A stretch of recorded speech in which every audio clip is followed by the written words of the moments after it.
আসসালামু আলাইকুম। আপনার উপর শান্তি বর্ষিত হোক।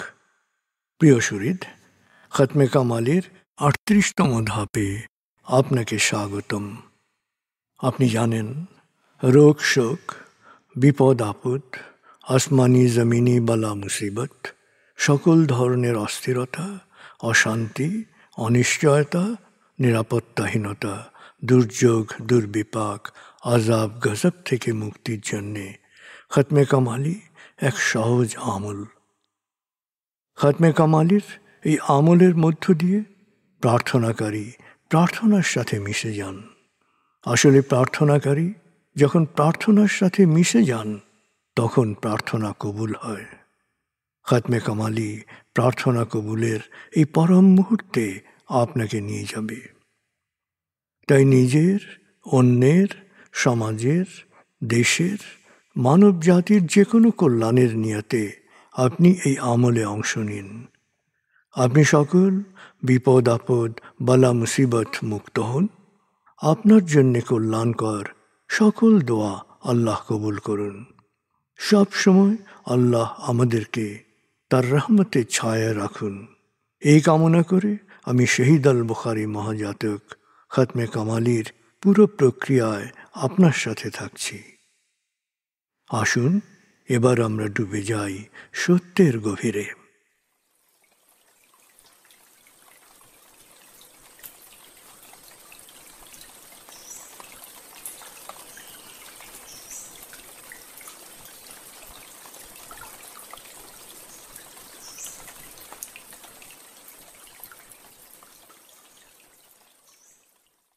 হে আল্লাহ, বিতাড়িত শয়তান থেকে আমি তোমার আশ্রয় প্রার্থনা করছি।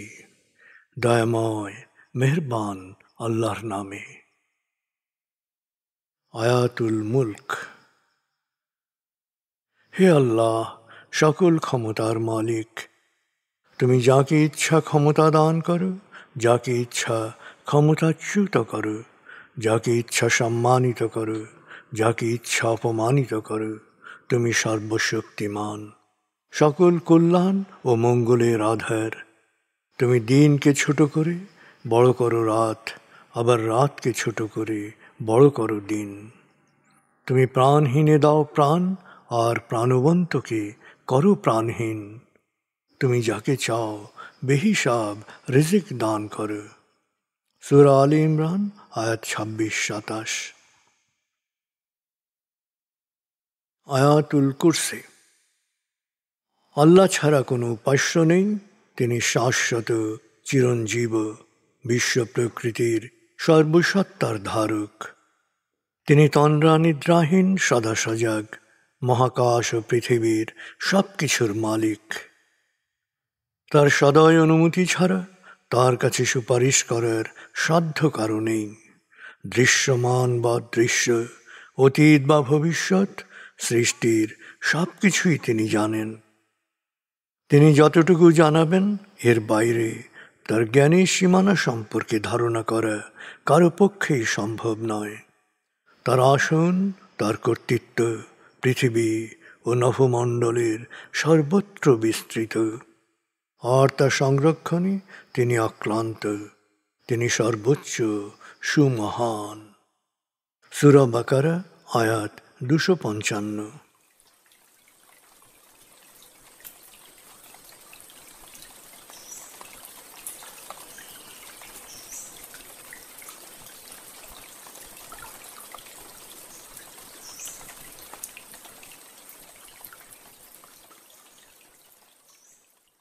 আসুন আমরা ধীরে ধীরে ডুবে যাই হৃদয়ের গভীরে নবী প্রেমে। বলগল উলা বিকমালিহি, কশফত দুজা বিজমালিহি, হসনত জমিও খিসালিহি, সল্লু আলাইহি ওয়ালিহি। বলগল উলা বিকমালিহি, কশফত দুজা বিজমালিহি, হসনত জমিও খিসালিহি, সল্লু আলাইহি ওয়ালিহি।